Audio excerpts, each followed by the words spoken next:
All right, let's dive into this week's deep dive all about, well, escaping feeling financially stuck. Sounds familiar. Oh yeah, definitely relatable. And it's something that the blog post you sent over, infrared level, really digs into. You know that feeling of like, almost like your money's controlling you, not the other way around. Yeah, it can be a real struggle. But what I found interesting is that the blogger actually stumbled on this system that seems to be helping them get back on track. It's called the Millionaire Master Plan by Roger Hamilton. Okay, I've heard that name before, but refresh my memory. Who is this Hamilton guy again? Well, he's kind of a big deal in the world of wealth creation, known for his really practical approach, which I think is probably why this blogger is drawn to his stuff. It's not some get-rich-quick scheme. No, definitely not. It seems like the blogger's looking for something more, uh, I don't know, more concrete, like a real roadmap they can follow. I mean, have you ever felt like some financial advice just doesn't quite click with like your personality? Oh, all the time. And you know what? That's actually something Hamilton addresses head on with his wealth dynamic system. It's this whole concept that everyone has a unique genius that influences how they approach, well, everything, really, including wealth. Oh, okay, I'm intrigued. What kind of genius does the blogger identify as? They say they're a steel genius, which basically means they're super analytical, detail-oriented, probably loves a good spreadsheet. Oh, I can relate to that. But I can also see how, like, that tendency to overthink things could be a bit of a, well, maybe a roadblock, financially speaking. Yeah. You know, analysis paralysis and all that. Totally. But it's all about harnessing those strengths, right? And being aware of the potential pitfalls. Like for a steel genius, maybe it's finding ways to streamline their decision making and overcome any risk aversion that might be holding them back. And that's where this whole infrared thing comes in, right? Where the blogger sees themselves right now. It's at the very bottom of Hamilton's, what is it, the Wealth Lighthouse. You got it. And the Wealth Lighthouse is basically a way to visualize your financial journey. Think of it like this. Infrared is about more than just, being broke. It's about feeling like you're kind of a victim to your finances. Like you're constantly putting out fires instead of being in control. Exactly. And maybe even feeling a bit hopeless about ever reaching those financial goals you might have. I mean, have you ever felt that way? Ugh, yeah, for sure. And I think a lot of people can relate to that, right? Like, how do I even begin to climb out of this? But what I find interesting about this model is that it shows there's a path upward. Like Yeah. you move from infrared to red. Which is about survival, just barely scraping by. Yeah, and then you climb to orange, where you're working hard, but maybe not as strategically as you could be. Right. And that's where things start to shift. From orange, you can reach yellow, which is like now you're playing the game. You're starting to invest, take some calculated risks. So each level is a step toward like greater financial well-being, eventually leading to abundance, I guess. Mm. So we go through green, where you're performing at a higher level, blue, where you're kind of orchestrating things. Right, like conducting an orchestra of your finances. Then you get to indigo, where you're not just managing your own wealth, but you're potentially impacting others too. Wow. And then there's the top, violet. The pinnacle, Yeah. where you've reached mastery, like using your wealth to make real lasting change in the world. It's quite the journey. But like you said, it all starts with knowing where you are right now. Hmm. And the blogger being what was it, a steel genius? They're all about taking those concrete steps. They're focusing on 3 specific actions from the book to help them escape infrared. And the first one is measure your money. Which really aligns with that saying, you can't manage what you can't measure. It's about getting a really clear picture of your income, your expenses, any debts, you have like a full financial snapshot. And even if you have a stable job like the blogger does, it's easy to feel kind of lost if you don't have a handle on those numbers. Right. And it's not just about tracking money, is it? Hamilton also talks about the importance of time and attention, like where you're focusing your energy if it's aligned with your goals. That's something I've been thinking about a lot lately myself. Oh, absolutely. Being aware of your time and attention, it can be a game changer, especially for steel genius who might get caught up in, the nitty-gritty details. Yeah, for sure. Okay, so that's measure your money. What's the second step the blogger is taking? The next one is commit to conduct. Okay, so this is about consistency, right? Building those habits that will actually, like, move you forward. It's like that saying, if nothing changes, nothing changes. Exactly. And this is where that steel genius strength of, creating systems can really shine. Think about it. A reliable budget, automating your savings, even just setting a specific time each week to look at your finances, it's all about building that consistency. Okay, so taking those analytical skills and applying them to, well, your money life. Right. And don't get discouraged if you've struggled with consistency before. Like the blogger mentioned their journaling habit, it's about finding what works for you, getting some accountability, and, just keep refining your approach. What about you? How do you stay accountable to your goals? Honestly, having an accountability partner, even just a friend, helps so much. Just someone to check in and, keep me on track.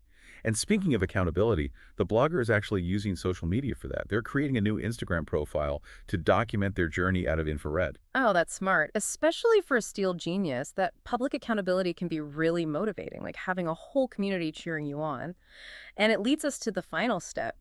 Do your duty. Okay, so this one seems less about individual effort and more about like working with others. Exactly. It's about recognizing you're not meant to do this alone.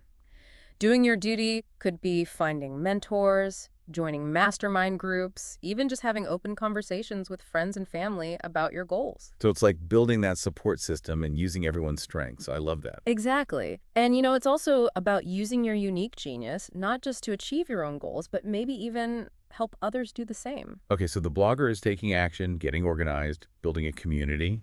That's a pretty awesome foundation for escaping infrared. Absolutely. It's clear they're really committed to changing their financial future.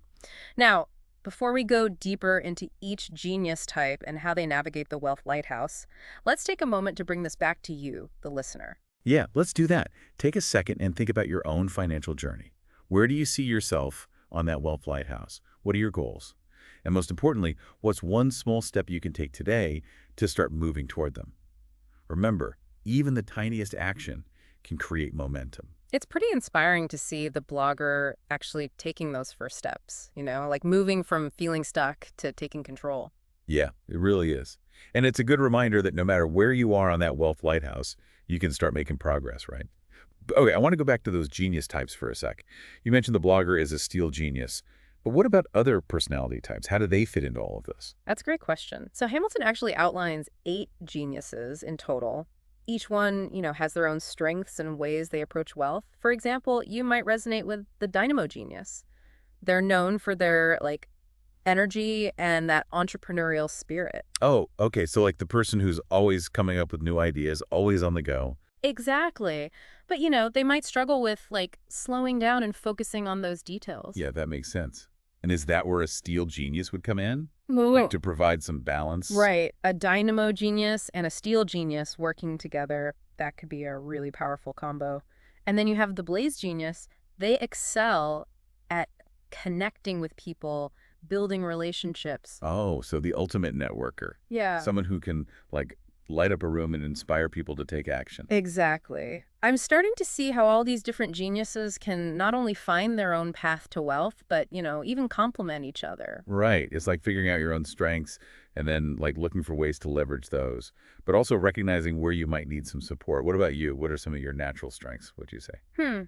That's a good question. I think I'm pretty good at connecting ideas, explaining complicated things in a way that makes sense. Okay, so maybe a bit of a blaze genius in there mixed with maybe a temple genius, Mm-hmm. the one who loves to teach. Oh, maybe. That's interesting. You could definitely use those strengths to build a successful career around education, coaching, even consulting. And think about how you could collaborate with other geniuses, like maybe a star genius, someone who's great at attracting attention to, put a spotlight on your work, or a lord genius who's amazing at managing teams, resources. Whoa, okay, this is making me think about my own network, like all the different people I know. It's kind of cool to think about how those connections could lead to new opportunities. Right. And remember, understanding your genius isn't about putting yourself in a box. It's about using that self-awareness to make smarter choices, especially with your money. Okay, so how does all of this tie back into the wealth lighthouse? Does each genius have a specific path they need to climb? Well, there's no one-size-fits-all approach, but some geniuses might find certain levels easier to navigate than others. For instance, a star genius, with their natural charisma and ability to, attract attention, they might find it easier to reach that yellow level. That's where they can leverage their influence to build wealth. Okay, so maybe through investments or starting their own businesses, Exactly. But then they might also need to be mindful of like their spending habits and develop a more structured approach to their finances. which is where a steel genius might excel, right? Mhm. With all that planning and All right, organizations. they're naturally drawn to things like risk management, which is essential as you climb higher on that wealth lighthouse. They might thrive in careers like finance, accounting, tech, where they can use their analytical skills. That reminds me, the blogger actually mentioned feeling overwhelmed by the idea of budgeting. It can be daunting, especially if that's not your, like, natural strength. For sure. And that's why it's so important to remember that, asking for help is okay.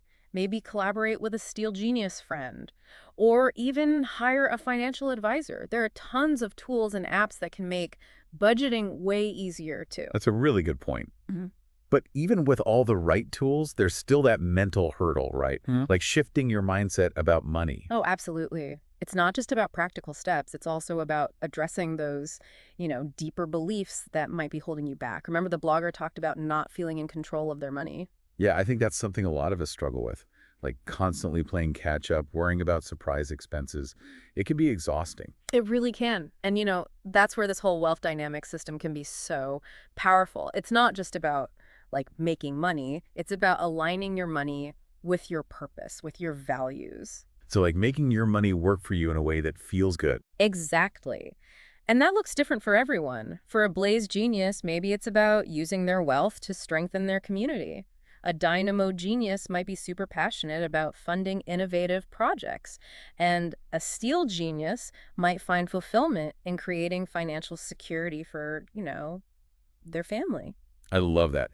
It's not just about the numbers, it's about the impact. But I'm curious, what are some common beliefs that might be keeping people stuck in infrared? Well, one big one is this idea that money is evil or that, wealthy people are greedy. Those beliefs can really sabotage your success. You might avoid opportunities or, even self-sabotage because you don't want to be seen as like one of It's like them. you're holding yourself back without even realizing it. Exactly. And another common one is the scarcity mindset, that feeling like there's not enough to go around. Oh, yeah, I've definitely felt that. Like this constant worry about losing what you have or not having enough. And that fear can lead to, all sorts of unhealthy behaviors with money, like hoarding, overspending, even avoiding financial decisions altogether, which ultimately keeps you trapped in infrared. So, how do we start to change those beliefs? Is it as simple as positive thinking? Well, affirmations can help, but it's more about like catching those negative thoughts and challenging them. Pay attention to the stories you're telling yourself about money. So, like if you catch yourself thinking, I'll never be able to afford that, stop and ask yourself, is that really true? Or what evidence do I even have to support that? Exactly. And then look for evidence that contradicts that belief. Maybe you've successfully saved before or achieved a financial goal. Remind yourself that you are capable and, start building that abundance mindset. Believing you can create wealth and like attract opportunities. Exactly. It takes time and effort, but shifting those beliefs is totally possible. So as we continue this whole journey out of infrared, it's important to remember that it's not just about the practical stuff. It's also about building a healthier, more empowering relationship with money. Right. It's a holistic approach, understanding your genius, leveraging your strengths, and developing a mindset that, truly supports you. Okay, so before we get into the blogger's specific strategies and some more tips and resources, let's take a moment to reflect. Think about one limiting belief you have around money. And what's one tiny action you can take today to challenge that belief? Even a small step can make a difference. Okay, so we've covered a lot of ground here talking about the Wealth Lighthouse, all those different genius types, and how important mindset is. But I really want to get into the nitty-gritty of the blogger's action plan. Like, how are they actually using all of this to get out of infrared? Right. Well, remember, they're focusing on those 3 steps we talked about from the Millionaire Master Plan. Measure your money, commit to conduct, and do your duty. It's a pretty solid approach. Yeah, it does seem like a good fit for someone who's a steel genius, someone who thrives on analysis and systems. Exactly. So for Measure Your Money, the blogger is really getting down to basics, tracking their income and expenses, making a budget, and figuring out like what their debt situation looks like. It's all about knowing those numbers. But I got to ask, what about people who just like hate budgeting? It can feel so restrictive. Oh, I hear that. But think of a budget less as like restriction and more like a tool to make good choices. It's about being intentional with your money, making it match your values and creating a plan to reach your goals. So it's about taking control instead of feeling controlled. Exactly. And for someone who feels overwhelmed by the whole budgeting thing, there are tons of different ways to do it. You could try that 50/30/20 method where 50% of your income goes to needs, 30% to wants, and 20% to savings and debt. Or I bet a steel genius would love that zero-based budgeting where you account for every single dollar. Right. It's about finding what clicks for you. And remember how the blogger talked about being mindful of time and attention too? Yeah, that's a big part of measure your money, right? Absolutely. It's like thinking of your time and attention as these precious resources, just like money. So the blogger is asking themselves, where am I spending my time? Is it actually helping me reach my goals? Are the things I'm giving my attention to, bringing me joy or just draining me? It's like a reminder to just be more intentional with how we're spending our time and energy. Yeah. Okay, so that's measure your money. What about commit to conduct? So with commit to conduct, the blogger is focusing on building consistent habits, setting up those automatic savings transfers, scheduling regular check-ins with their finances, even using visual reminders to keep themselves on track. It's like setting things up so you're almost on autopilot. Exactly. And accountability is huge, like the blogger using their Instagram for that. Having that support system, like a cheer squad for your finances, can make a huge difference. I love that. Okay, and then there's do your duty. This one seems to be about realizing you don't have to go it alone. Right. It's about getting support, whether that's a financial advisor, a mentor, a mastermind group, or even just a friend or family member you trust. It's acknowledging that everyone has different strengths and weaknesses. Yeah. And working together, you can achieve more. Exactly. It's about using your genius to contribute to something bigger. Maybe you help others in your community with their finances. Maybe you invest in businesses that align with your values. It's about making a positive impact. I love that perspective. So it's not just about how much money you have, but what you do with it. Exactly. And it brings me to something that wasn't specifically in the blog post, but I think it really connects everything. Financial flow state. Have you ever heard of that? Ooh, financial flow state. Yeah. Tell me more. Okay, so imagine this. Managing your finances feels effortless, like almost second nature. You're making decisions with clarity and confidence, not driven by fear or scarcity. Your money is working for you, supporting your goals and values, and you just feel this sense of peace and abundance in your financial life. That sounds incredible, like you're in harmony with your money. Exactly. And while reaching that financial flow state is a journey, the steps this blogger is taking, they're heading in the right direction. They're setting themselves up for that flow to happen. So it's about way more than just escaping infrared. It's about creating a whole new relationship with money. Absolutely. And I truly believe it's possible for anyone. It starts with that willingness to learn, taking action, and believing you can create a financial future that feels amazing. This has been such a great deep dive. I feel like we've covered so much, from feeling stuck in infrared to all the different genius types to practical strategies and even mindset shifts. I hope you feel inspired to take some action on your own journey. Remember, you have your own unique genius that can guide you. Identify your strengths, find resources that work for you, and start taking those steps, even if they're small. And don't forget to celebrate those wins along the way, no matter how small they matter. Absolutely. And if you're looking for more support or want to connect with others, check out our website or social media. We're here to help you on your path to financial well-being. So what's your first step toward escaping your own infrared and stepping into financial flow? We'd love to hear from you. Thanks for joining us on this deep dive. And remember, financial freedom is within your reach, one step at a time.